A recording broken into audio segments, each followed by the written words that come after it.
읽은 본문 말씀을 잘 이해하기 위해서 사도 바울이 지금 무슨 주제로 말하고 있는가를 다시 한번 기억할 필요가 있습니다. 지난주에 우리가 읽은 본문 11장 1절에서 하나님이 자기 백성을 버리셨느냐? 그럴 수 없느니라 그랬어요. 버리지 않으셨다는 거예요. 하나님의 은혜로 보존하고 계신 남은 자가 있기 때문에 이스라엘은 버림당한 게 아니라는 것입니다. 이런 주장을 뒷받침하는 내용들이 오늘 본문에서 계속 나오고 있습니다. 11절 말씀 우리 같이 한번 다시 보겠습니다. 시작. 그러므로 내가 말하노니 그들이 넘어지기까지 실족하였느냐? 그럴 수 없느니라. 그들이 넘어짐으로 구원이 이방인에게 이르러 이스라엘로 시기나게 함이니라. 자, 넘어지기까지 실족하였느냐라는 말은 실족해서 완전히 넘어져 버렸느냐 이 말입니다. 실족한다는 말과 넘어진다는 말은 비슷한 것 같습니다만 그 의미가 좀 다릅니다. 실족이라고 하는 것은 발을 헛디뎌서 비틀비틀 하는 것을 말하는 것이죠. 그러니까 잘못하면 넘어질 수도 있습니다만은 비틀거리다가 다시 중심을 잡고 바로 설 수도 있는 게 실족이에요. 그러면 여기서 실족한다는 말은 무엇을 가리키는 걸까요? 유대인들의 마음이 완악해서 아직 예수를 믿지 않고 있는 것을 가리켜 실족한다고 말하는 것이죠. 반면에 넘어진다는 말은 그 의미가 좀 다릅니다. 유대인들이 하나님께 완전히 버림받아서 멸망하는 걸 말하는 거예요. 결국 바울은 지금 뭘 말하고 싶은 겁니까? 이스라엘이 실족해서 비틀거리기는 해도 완전히 넘어진 건 아니라는 거예요. 지금은 비록 완악해서 예수를 믿지 않고 있기는 하지만 그게 완전히 버림받아서 멸망당하는 의미는 아니라는 것입니다.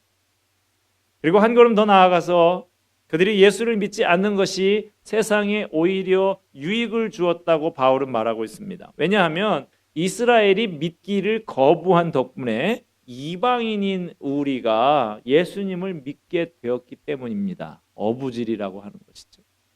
이스라엘이 안 믿은 덕에 이방인이 예수 믿는데 덕을 봤다는 이 바울의 주장은 성경 사도행전을 보면 상당히 일리 있는 주장이라는 것을 알 수가 있습니다. 사도행전 13장에 보면 바울 선교 일행이 비시디아 안독에 가서 복음을 전했지만 유대인들이 들고 일어나서 예수를 믿지 못하도록 방해를 많이 하는 장면이 나옵니다. 그때 바울 일행이 이렇게 말을 합니다. 제가 읽어드립니다.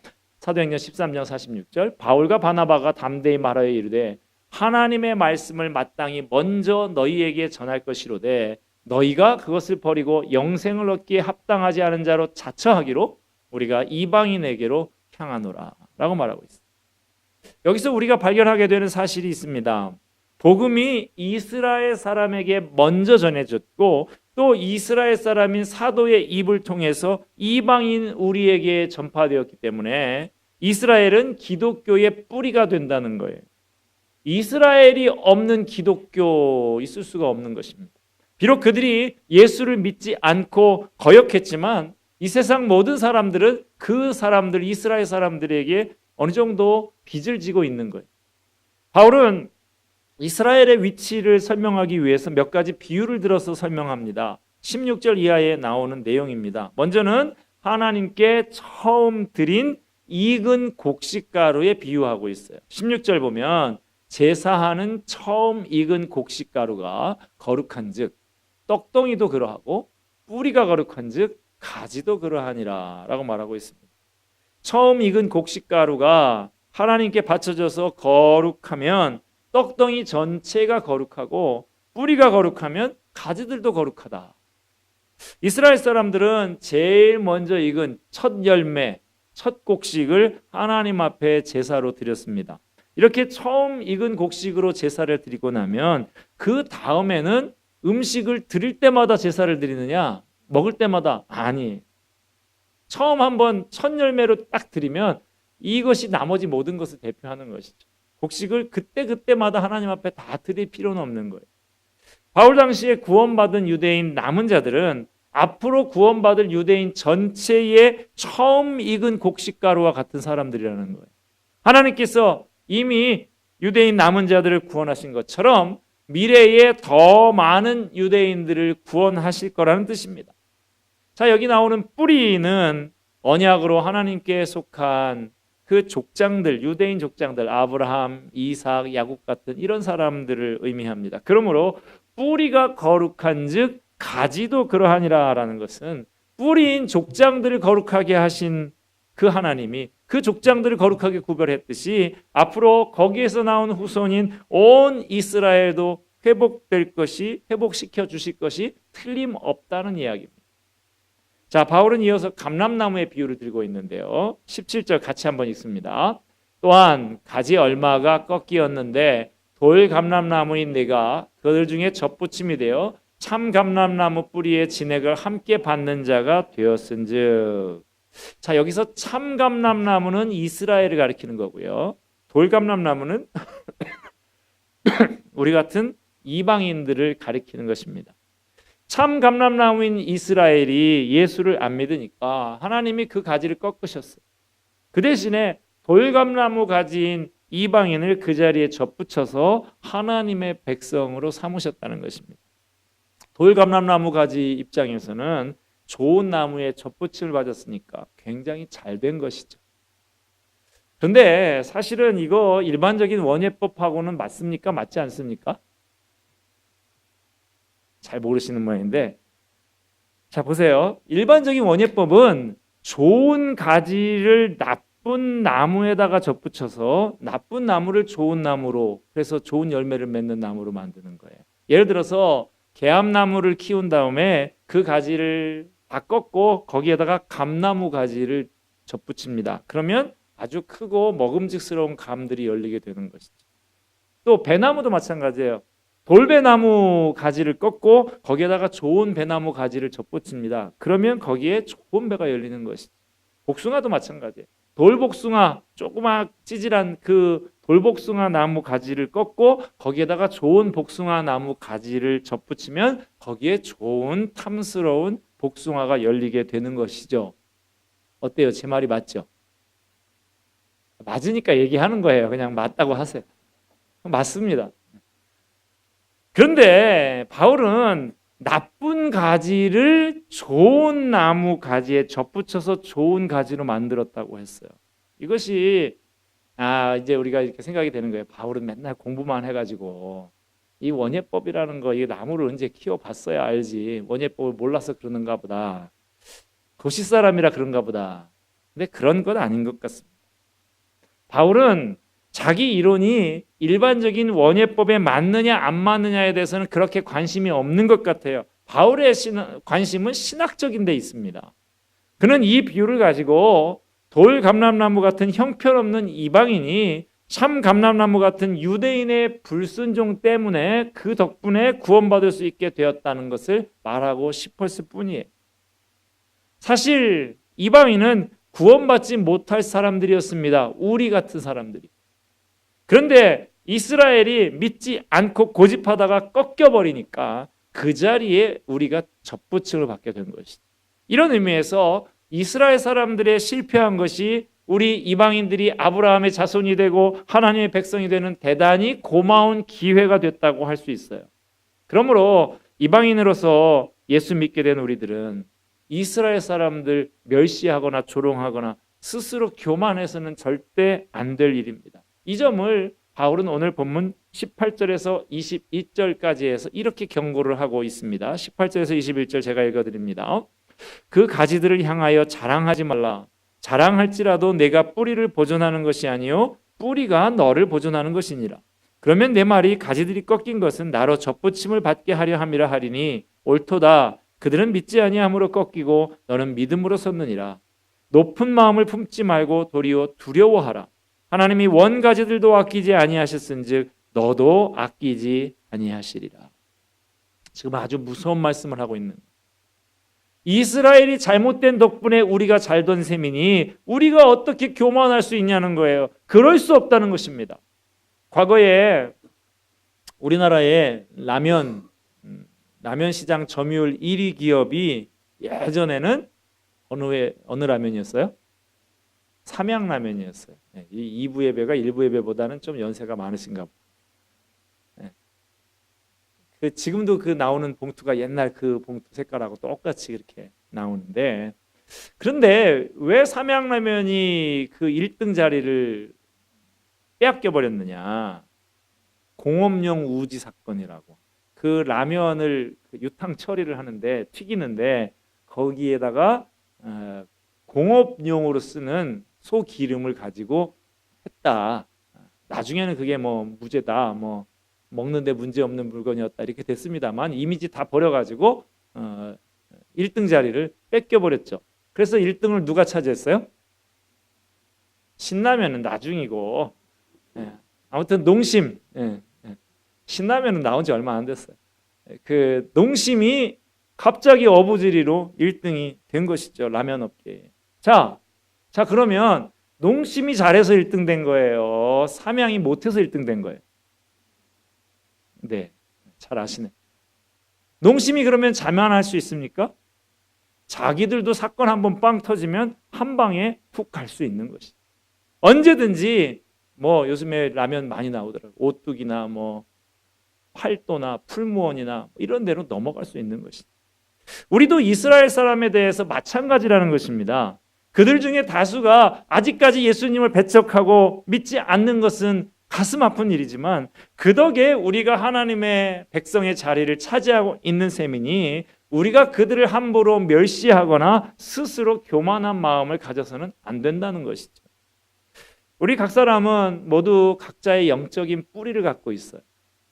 신앙에 있어서 그 누구도 홀로 선 사람은 없습니다.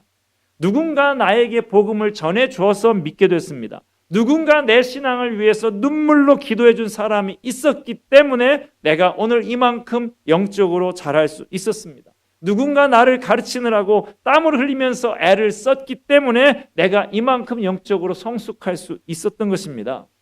그 영적인 뿌리를 잊지 말아야 하는 것이죠. 우리는 한글로 된 성경책을 볼 때마다 이 한글 성경 번역을 위해서 자신의 청춘을 바치고 헌신한 분들을 기억하면서 감사할 줄 알아야 됩니다. 스코틀랜드 장로교회 선교사로 30살 먹은 신혼 때에 중국에 온 존 로스 선교사, 토마스 목사가 선교하다가 대동강에서 순교했다는 소식을 듣고 감동해서 나도 한국의 복음을 전해야겠다고 마음을 먹습니다. 존 로스 목사는 그 당시 대원군이 쇄국 정책을 펼치고 있어서 뭐 서양 사람들 들어갈 수가 없었어요. 그래서 한국에서 온 무역 상인들, 고려문이라고 하는 그 만주에 있는 한국인 장터에 이응찬, 김진기, 서상윤, 백홍준, 이 사람들을 고용을 해서 내가 돈 줄 테니 번역 좀 하자. 중국말을 한국말로. 이렇게 해서 한국말 성경을 번역을 시작을 합니다. 그렇게 해서 1887년에 신약 성경 번역이 완료됐고, 성경을 번역하는 중에 그 사람들이 예수를 믿게 됩니다. 그래서 그 사람들이 자기들이 번역한 한글 성경을 가지고 돌아오게 됩니다. 다시 말씀드리지만 당시에 대원군의 쇄국 정책으로 외국 문물에 대해서 삼엄하게 검열을 하고 있던 때라서 이거 갖고 들어갈 수가 없는 거예요. 그래서 어떻게 합니까? 성경책을 한 장 한 장 다 그 소중한 것을 찢어냅니다. 그래서 그 찢은 종이를 가지고 새끼줄을 꽈요. 그래서 다른 문건들을 묶는 끈으로 위장을 해서 그렇게 갖고 들어오는 것이죠. 그래서 그것을 다시 다 풀어가지고 다시 깨끗한 종이에다 한 장 한 장 다 옮겨 적어서 그렇게 만들어진 성경책을 다른 사람들한테 나눠주면서 전도해서 그렇게 이 땅에 기독교 신자들이 생기게 된 것이죠. 비슷한 시기에 일본에서는 조선통신사로 일본에 건너갔던 농학자 이수정이 일본에서 예수를, 쯔다센이라고 하는 또 다른 농학자에게 전도를 받고 예수를 믿고 성경을 번역하게 됩니다. 조선 정부가 왜 너 통신사로 갔으면 빨리 와서 문물을 우리한테 전달해 줘야지 안 들어오냐? 빨리 안 들어오면 죽이겠다고 그렇게 소환 명령을 내렸습니다마는 성경 번역을 마무리하지 못했기 때문에 명령을 거부하고 목숨을 걸고 헌신합니다. 이 이수정의 헌신 덕분에 한국에 일본을 거쳐서 처음 들어오는 그 언더우드 선교사가 그 손에 이수정이 번역한 한글 성경을 들고 들어오게 되는 거예요. 이러한 이수정과 존 로스 선교사와 이응찬, 서상윤, 백홍준 이런 분들이 청춘을 바치고 목숨을 바친 헌신 때문에 우리나라는 선교사도 들어오기 전에 먼저 성경이 번역된 최초의 나라가 됩니다. 선교사가 들어왔을 때 언더우드가 들어왔는데 벌써 수십 명의 신자들이 세례를 받겠다고 우리는 목사님 기다리고 있었다고 찾아와 이런 놀라운 역사를 가진 나라가 되었습니다. 이것이 우리나라 기독교의 뿌리예요. 이것을 잊지 말고 기억하면서 감사할 수 있어야 되는 것입니다. 우리들 중에는 집안이 너무 가난해서 그 덕분에 교회를 찾아오게 되고 예수를 믿게 된 분들도 있을 거예요. 또는 남편이 잘못된 길로 빠져서 그 고통을 혼자 감당할 수 없어서 눈물로 교회에 나온 부인들도 있을 것입니다. 그것이 내 신앙이 시작된 계기이고 뿌리입니다. 그것을 잊지 말아야 돼요. 여러분의 신앙의 뿌리는 어디에 있습니까? 누가 내 신앙의 뿌리입니까? 그것을 놓고 얼마나 감사하고들 계십니까? 바울은 오늘 본문에서 이렇게 경고하고 있습니다. 21절 22절 말씀, 하나님이 원 가지들도 아끼지 아니하셨은즉 너도 아끼지 아니하시리라. 그러므로 하나님의 인자하심과 준엄하심을 보라. 넘어지는 자들에게는 준엄하심이 있으니 너희가 만일 하나님의 인자하심에 머물러 있으면 그 인자가 너희에게 있으리라. 그렇지 않으면 너도 찍히는 바 되리라. 진실한 신앙의 사람은 자신이 빚진 영적인 뿌리를 잊어버리고 교만할 수 없다는 것을 말하고 있습니다. 안 믿는 이스라엘 사람들은 하나님께서 준엄하게 다루셨지만 그 대신 접붙임을 받은 돌감람나무 가지와 같은 우리 이방인들은 인자하게 다루어 주셨습니다. 사실 그렇지 않습니까? 하나님이 만약에 이스라엘을 다루듯이 우리를 똑같이 다루셨다고 하면 누가 구원을 받을 수 있는 자격이 있는 사람들이 있어요? 우리가 지금까지 예수님을 믿고 하나님의 자녀로 남아있는 것은 하나님의 은혜로 된 것입니다. 우리가 잘나서 그렇게 된 게 아니에요. 전적으로 하나님의 은혜입니다.